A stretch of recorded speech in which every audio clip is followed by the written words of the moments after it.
I never thought a backyard barbecue would turn into the ugliest war of my life. One minute I was flipping ribs, the next, the president of the HOA was calling the cops trying to shut me down like I was running some black market operation. And as bad as that sounds, it was nothing compared to the smear campaigns, the vandalism, and the night my garage door dripped with rotting meat and paint thinner. My name's Nayland Pierce, and I bought a piece of land on the edge of Maple Ridge. Nice spot, gravel driveway, plenty of space for my smoker, and this part's important, completely outside the HOA's jurisdiction. At least that's what the county paperwork said. To me, it meant freedom.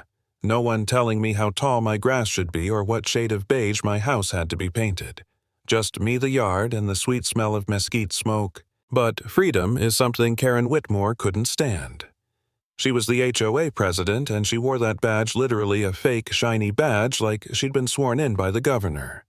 The first time she came clacking across my gravel drive in her stiff blonde bob and heels, she barked my full name like she was citing me in court.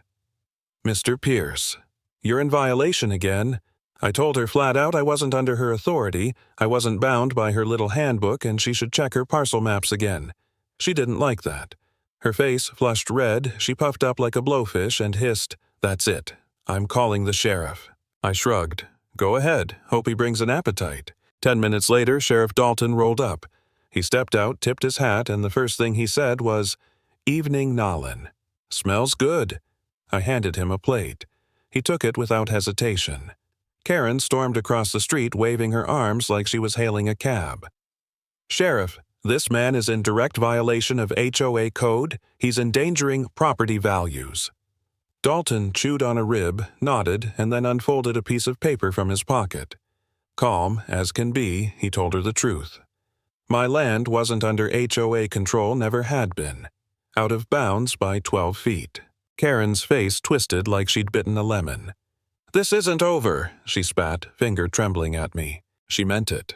2 days later, I spotted a city truck idling at the curb.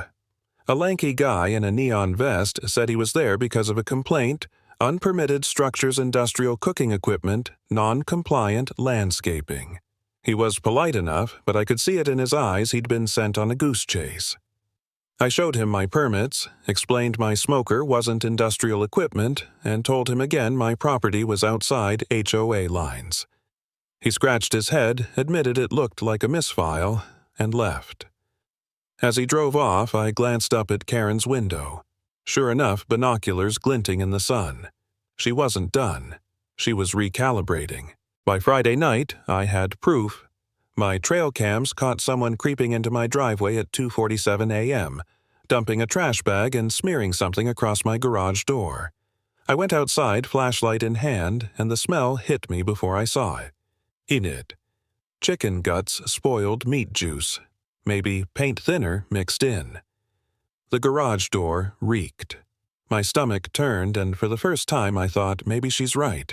Maybe I am bringing this on myself. I stood there staring at the mess, and I felt small, helpless. Who wants to wake up to rotting meat dripping down their house because they grilled a rack of ribs? I asked myself if it was worth it. Maybe I should just stop cooking outside, keep my head down, let her win. I hated myself for thinking that, but the thought crept in anyway. Then the deputy showed up, Langston, a quiet, younger guy. He took one look, whistled low, and said, "This is criminal mischief, hazardous waste. We'll process the footage. We'll get prints." His confidence snapped me back. It wasn't just me against Karen.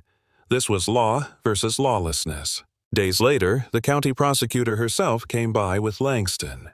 She told me the gloves in that bag had prints partial but enough to match Karen's daughter Denise. Turns out, Denise had a record for trespassing and vandalism. This time, though, they had her on camera caught red-handed. Charges were filed. Karen struck back fast. Glossy flyers appeared on every doorstep accusing me of running an illegal catering business out of my backyard. They had a photo of me by my smoker, probably taken from her upstairs window. It was blatant defamation, and I marched that flyer straight to ADA Wexler.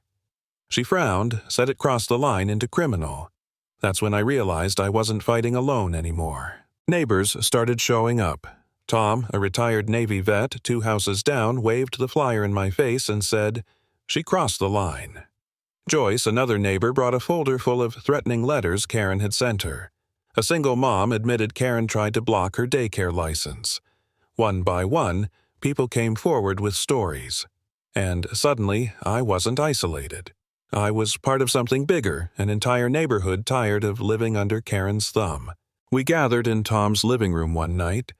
17 people, each with evidence, each with a story. We decided to petition the county for a formal hearing. With Wexler's help, we compiled everything: my footage, the flyers, the receipts showing Karen misusing HOA funds. For once, Karen's bullying wasn't being whispered about behind closed doors. It was going to be dragged into the light. The day of the hearing, the air felt heavy, like the sky itself was pressing down. I wore my best flannel and carried a binder thicker than a Bible. The room was packed: neighbors, county officials, even reporters sniffing out a scandal. Karen sat up front in a navy suit, jaw clenched so tight it looked painful. She went on the offensive first. This is nothing more than a smear campaign by a homeowner who's made it his mission to destroy community standards. Wexler didn't even look up. The complaint was filed by multiple residents. Each has documented examples of harassment, misuse of funds, and targeted manipulation of bylaws. When it was my turn, I laid out the timeline. Parcel maps proving my property was never HOA controlled. Video of the vandalism. Flyers accusing me of a crime I didn't commit. Receipts showing HOA funds reimbursed to Karen with no documentation. My voice didn't shake. The truth was louder than any speech. Then Wexler dropped the hammer. She revealed payments disguised as landscaping but wired to a shell company linked directly to Karen's daughter. Karen's face drained of color. The room buzzed, but the real blow came when the doors opened and Sheriff Dalton walked in with Deputy Langston. They had fresh evidence text messages from Karen's phone to her daughter ordering the garbage dumping. Surveillance footage of her carrying the same black bag to Denise's car. Karen shot up, chair screeching across the floor. "This is a setup. You're letting a backyard cookout destroy years of order." Her voice cracked, shrill and desperate. Nobody moved, nobody defended her. The commissioner leaned forward, exhausted. "Miss Whitmore, you are hereby suspended from your position pending a full audit. Further legal action will be determined by the district attorney's office." Karen's hands trembled as she pointed at me. "This isn't over. You've made enemies." I looked her dead in the eye. "You didn't lose because of me, Karen. You lost because you thought you were above the rules you forced on everyone else." And just like that, her power evaporated. She stormed out, heels clacking, but no one followed.